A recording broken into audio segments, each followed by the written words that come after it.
오늘 우리들에게 주시는 하나님의 말씀 보겠습니다. 하나님의 말씀은 마태복음 5장 1절부터 12절까지의 말씀 보도록 하겠습니다. 마태복음 5장 1절부터 12절까지의 말씀. 우리 이 말씀을 제가 한 절 그리고 여러분들이 한 절 교독하도록 하겠습니다. 마지막 12절은 함께 읽습니다. 예수께서 무리를 보시고 산에 올라가 앉으시니 제자들이 나아온지라. 심령이 가난한 자는 복이 있나니 천국이 그들의 것이미요, 애통하는 자는 복이 있나니 그들이 위로를 받을 것이미요, 온유한 자는 복이 있나니 그들이 땅을 기업으로 받을 것이미요, 의에 줄이고 목마른 자는 복이 있나니 그들이 배부를 것이미요, 긍휼히 여기는 자는 복이 있나니 그들이 긍휼히 여김을 받을 것이미요, 마음이 청결한 자는 복이 있나니 그들이 하나님을 볼 것이미요, 화평하게 하는 자는 복이 있나니 그들이 하나님의 아들이라 일컬음을 받을 것이미요, 의를 위하여 박해를 받은 자는 복이 있나니 천국이 그들의 것임이라. 나로 말미암아 너희를 욕하고 박해하고 거짓으로 너희를 거슬러 모든 악한 말을 할 때에는 너희에게 복이 있나니 기뻐하고 즐거워하라. 하늘에서 너희의 상이 큼이라. 너희 전에 있던 선지자들도 이같이 박해하였느니라. 아멘. 우리 말씀 앞에 우리의 고백을 하나님께 올려드리도록 하겠습니다. 이 성경은 하나님의 말씀입니다. 이 성경이 말하는 내가 나 자신입니다. 성경이 가졌다 하면 가진 것입니다. 성경이 할 수 있다면 하는 것입니다. 지금 하나님의 말씀을 들으려고 합니다. 아주 진실하게 고백합니다. 나의 가슴이 활짝 열렸습니다. 저에게 말씀하여 주십시오. 아멘. 예, 오랜만에 뵙습니다. 네. 네. 그래요. 박수를 치려면 네. 감사합니다. 지난 토요일에 모든 분들의 기도와 응원 덕분에 우리 둘째 아이를 잘 출산을 했습니다. 네, 정말 감사드리고요. 응원해 주셔서 기도해 주셔서 진심으로 감사합니다. 이 출산한 이제 딸을 이제 보면서 딸이 뱃속에 있던 시간들을 좀 곰곰이 생각을 해봤는데요. 둘째 딸은 첫째 딸보다 너무 힘들었다. 이게 이게 제가 할 수 있는 평입니다. 일단 뭐가 힘들었냐면은 이 둘째 딸이 태동이 너무 심해가지고 아내가 좀 통증을 느낄 정도로 굉장히 활발한 친구였어요. 첫째 딸 예나는 이게 뱃속에서 이제 태동을 해도 얌전하게 이제 싹 이렇게 배를 싹 이렇게 올리는 것뿐이었는데 그 친구는 뭘 하고 있었는지 모르겠는데 막 엘보로 이렇게 찍는지 막 뭔가 뾰족한 게 막 이제 올라와 있고, 그리고 엄마 배에 이렇게 기대어 있는지 뭔가 좀 크게 이 친구가 쑥 나와 있는 거예요. 그래서 원래 태동이 좋은 거긴 합니다. 태동이 좋은 건데 이 친구는 유별나게 좀 태동이 심해가지고 아내가 고생을 많이 했어요. 그리고 또 하나 좀 고생한 게 뭐냐면 이 아이가 여가였어요. 이 말이 무슨 말이냐면 아이가 출산할 때가 되면은 머리가 아래를 향해야 되는데 어떤 이유 때문인지 모르겠는데 머리가 계속 위를 향해 있는 거예요. 그러니까 위로 계속 있으면은 자연 분반을 할 수가 없거든요. 한 39주 계속 기다렸고 아내도 이제 계속 이제 운동을 했는데도 이 아이가 돌질 않는 거죠. 밑으로 이제 머리를 향하지 않아 가지고 결국은 뭘 했냐면 이제 수술을 할 수밖에 없었어요. 아마 아마가 아니고 다 해야죠. 네, 다 이제 출산할 거고 이제 경험을 하실 텐데 이게 수술이 굉장히 힘들더라고요. 네, 수술이 굉장히 힘든데 뭐가 힘드냐면 뭐 일단 아이가 빨리 나와서 뭐 이제 뭐 진통도 없고 괜찮은데 이 수술 이후에 회복하는 게 너무 길고 고통이 수반되는 일이었어요. 그래서 사실은 이 아이를 수술 안 하고 자연분만으로 낳고 싶었는데 어쩔 수 없이 방법이 이거밖에 없으니까 수술을 했습니다. 네, 수술을 했고 이번 주 화요일에 아내가 조리원에서 퇴소를 하거든요. 근데 여전히 배 통증이 수술한 부위가 통증이 있다고 하더라고요. 그래서 여러분들은 꼭 자연분만하시길 바랍니다. 네.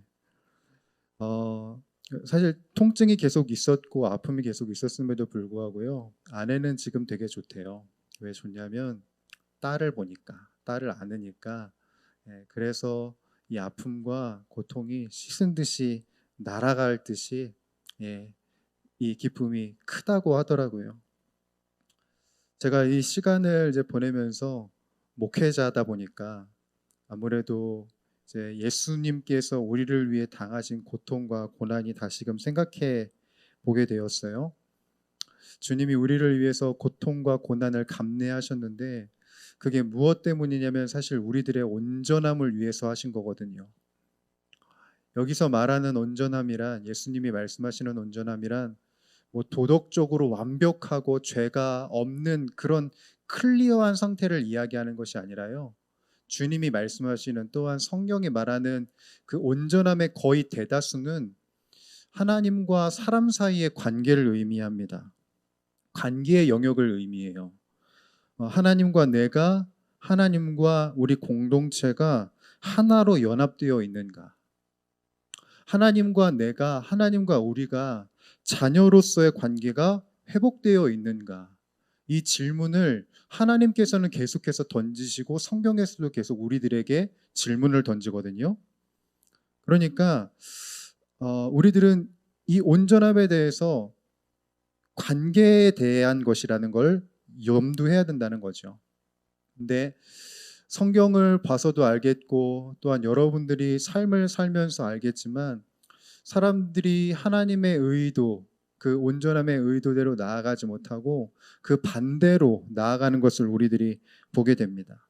그래서 관계에서 멀어지고 나뉘어져 가는 것처럼 보이는데 놀랍게도 그 상황 속에서도 예수님은 무엇을 하시냐면 우리와 하나님의 관계가 회복될 수 있도록 화목할 수 있도록 그래서 고난을 당하시고 고통을 당하세요. 로마서 5장 10절을 보게 되면 이런 구절이 있는데 이렇게 기록이 되어 있습니다. 곧 우리가 원수 되었을 때에 그의 아들의 죽으심으로 말미암아 하나님과 화목하게 되었은즉 이렇게 되어 있어요. 주님의 죽으심으로 인해서 하나님과 우리의 관계가 다시 화목의 관계로 회복되었다라고 되어 있습니다. 여기 인용구에는 그냥 죽으심이라고만 되어 있지만 사실 이 죽으심에는 많은 의미가 내포가 되어 있어요. 어떤 의미가 내포되어 있냐? 우리의 관계를 위해서 주님께서 감내하신 고통들이 여기에 다 함축되어 있는 겁니다. 우리가 찬양을 했지만 인간을 지은 그 주님께서 인간에게 많은 비난과 박해를 당하셨고 고난을 당하셨거든요. 인간을 위해 이 땅에 오신 그 주님께서 인간에게 거절을 당하신 그 일들을 우리들은 성경을 통해서 보게 됩니다. 온전한 관계를 위해서 아픔을 마주하신 것이죠. 자, 여러분, 우리가 좀 생각을 해볼게.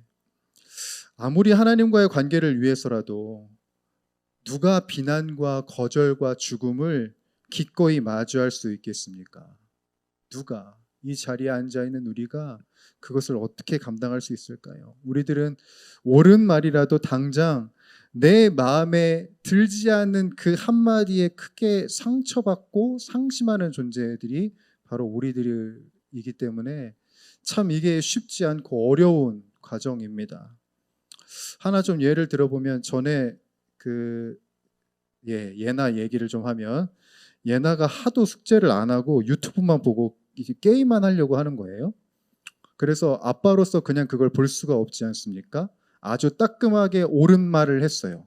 한마디를 딱 하니까 얘가 상처를 받았다면서 아빠 미워 하면서 사춘기의 그 남자 여자애처럼 문을 꽝 닫고 들어가 버리는 거예요.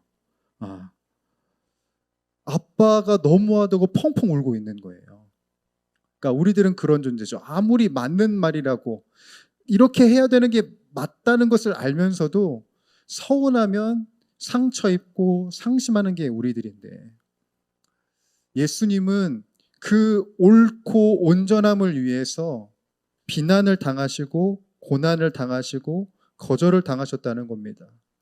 날선 수백 마디의 말을 들으셨고 모진 매를 맞으셨지요. 그럼에도 불구하고 그 아픔과 고통을 기꺼이 감내하신 이유는 딱 하나입니다. 그게 바로 관계를 회복할 수 있는 길이었으니까. 그것이 바로 하나님과 우리가 연합할 수 있는 유일한 길이기 때문이니까. 그래서 성경을 보면 주님이 이 관계를 이어가시기 위해서 얼마나 모진 역경과 인내와 참음을 얼마나 많이 행하셨는지 우리들이 보게 됩니다. 나와 너의 관계를 위해서, 나와 우리의 관계를 위해서 주님이 얼마나 노력하시고 고생하시고 아픔을 감내하셨는지 집중하게 하죠. 그리고 그 주님의 은혜 앞에서 우리들은 어떻게 살아야 하는지를 주목하게 하시고 바라보게 하십니다. 오늘 우리가 계속해서 보고 있는 이 팔복도 그와 같은 의미에서 볼 수 있겠죠. 우리가 보게 될 마지막 8번째 복도 이러한 관점에서 해석할 수 있는 겁니다. 특별히 이 마지막 8번째 복은 우리가 이 성경을 읽었을 1차 독자를 생각하면서 나눠보려고 하는데요. 여러분, 청중과 독자를 잘 구분을 해야 됩니다. 청중은 1절에 나와 있는 무리와 제자들이고요. 그리고 1차 독자는 기록된 말씀을 읽는 자입니다. 그러니까 시점으로 보게 되면은 이 청중보다 더 이후에 있는 사건, 상황을 경험한 자들인 거예요. 자, 마태복음을 보게 되는 1차 독자들은 어떤 일을 당했습니까? 고난을 당했습니다. 그리스도를 믿는 것 때문에, 신앙을 갖고 있는 것 때문에 정죄와 비난을 당했던 때입니다.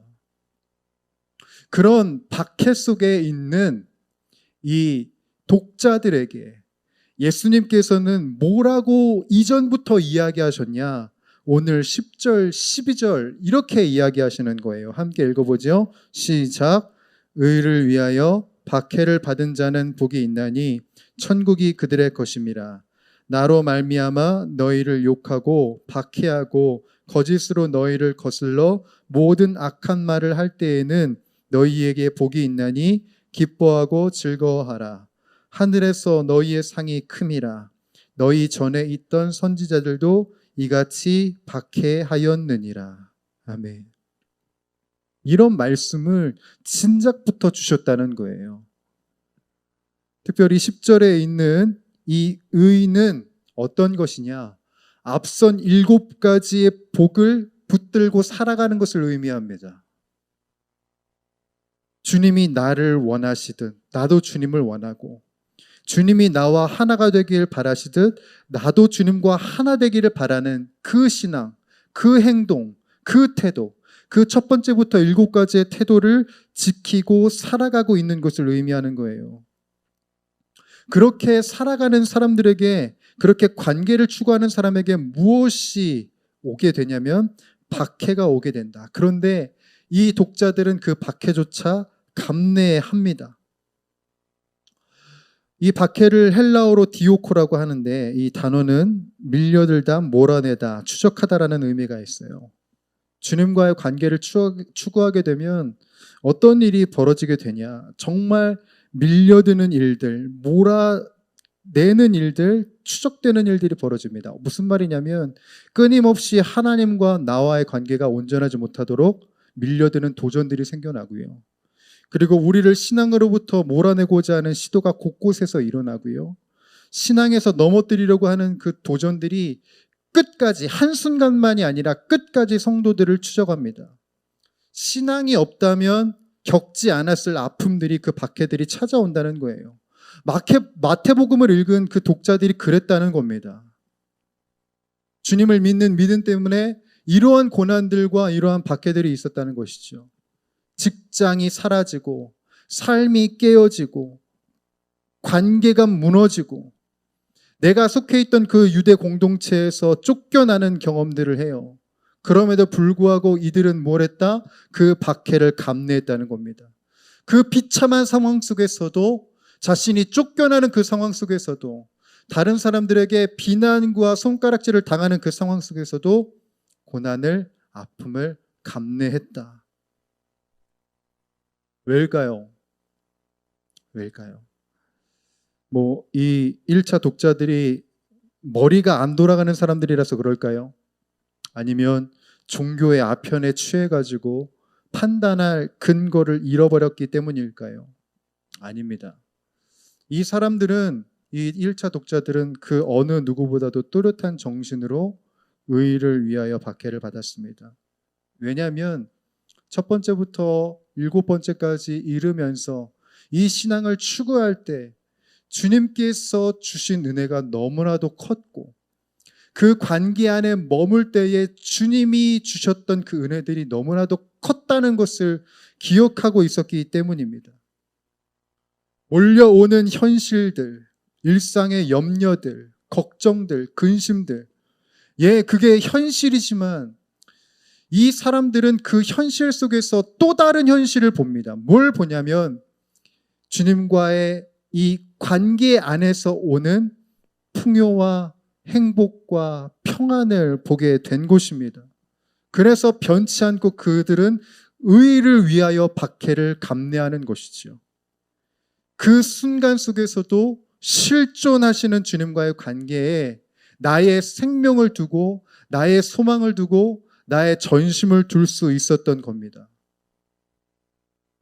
그 사람들에게 주님이 말씀하시지요. 오늘 10절 끝에 이렇게 말씀하십니다. 의를 위하여 박해를 받은 자는 복이 있나니 천국이 그들의 것임이라. 여러분, 이 말씀이 우리가 죽은 이후에 사후세계가 보장되어 있다는 것만 말하는 게 아닙니다. 천국은 주님이 계신 곳이고 주님과의 관계가 충만한 곳입니다. 이것을 통해서 주님이 말씀하고 싶으신 것은 너희가 지금 이 박해와 고난 가운데 살아가지만 그것이 결코 잘못되지 않았다는 것을 말씀하고 싶으셨던 거예요. 어려움과 힘듦이, 그 현실이, 그 아픔이 분명히 있지만 너희들은 잘못되지 않았다. 왜냐하면 하나님이 너를 기억하시고 하나님께서 그 관계를 붙들고 계시니 너희들은 천국이 소유된 하나님의 사람들이다라는 것을 이야기하고 싶으셨던 거예요. 저는 이 팔복의 마지막을 마무리하면서 여러분들에게 질문을 드리고 싶습니다. 여러분, 1차 독자들은 신앙을 갖고 살아가면서 그 박해를 마땅히 감당했습니다. 하나님과의 관계를 추구하기 위해서 박해를 그냥 받아들였다는 겁니다. 이따가 나눔지에서도 여러분들 나누겠지만 먼저 여러분들이 생각할 수 있도록 질문을 드립니다. 여러분들은 지금 무엇을 감내하면서 무엇을 붙들고 살아가고 계신지요? 내가 신앙을 갖고 있으면서 내가 하나님과의 관계를 원하고 바란다고 말하면서도 우리들의 삶에 지금 아픔을 감내할 신앙의 액션이 있습니까? 지금 이 순간 이 자리에 나는 하나님뿐이라고 이야기하지만 삶의 자리에서도 지금 여러분들의 고백이 인생에까지, 현실에서까지, 현장에서까지 이어지고 있는지요? 나는 지금 박해를 마땅히 감내하고 있습니까? 생명을 잉태하기 위해, 생명을 출산하기 위해서 산고의 고통을 넘을 수밖에 없는 것처럼 하나님과의 그 생명을 소유하기 위해서 나는 지금 이 순간 그 박해를 감내하고 있냔 말입니다. 주님과의 관계를 위해서 여러분은 무엇을 감내하고 있습니까? 사랑하는 우리 청년 여러분들, 우리가 2024년 올 한 해를 보내면서 추구하는 주제는 예수 그리스도와의 연합입니다. 여러분, 예수 그리스도와의 연합은 구호로 되지 않습니다. 예수 그리스도와의 연합은 주님이 우리들에게 모든 것을 던지셨듯이, 우리를 위해서 아픔을 감내하셨듯이, 우리도 어렵지만 그 아픔을, 그 고통을, 그 박해를 통과하는 데에 있습니다. 여러분들은 지금 어떻게 살아가고 계시는지요? 신앙을 위해서 어떤 박해를 받고 어떤 불편을 통과하고 계시는지요? 오늘 이 하루 여러분들의 신앙을 깊이 점검해 볼 수 있기를 바랍니다. 그래서 주님과의 그 관계 안에서 온전하고 신실하게 그렇게 살아갈 수 있는 저와 여러분들이 되기를 주님의 이름으로 간절히 부탁드립니다. 함께 기도하겠습니다.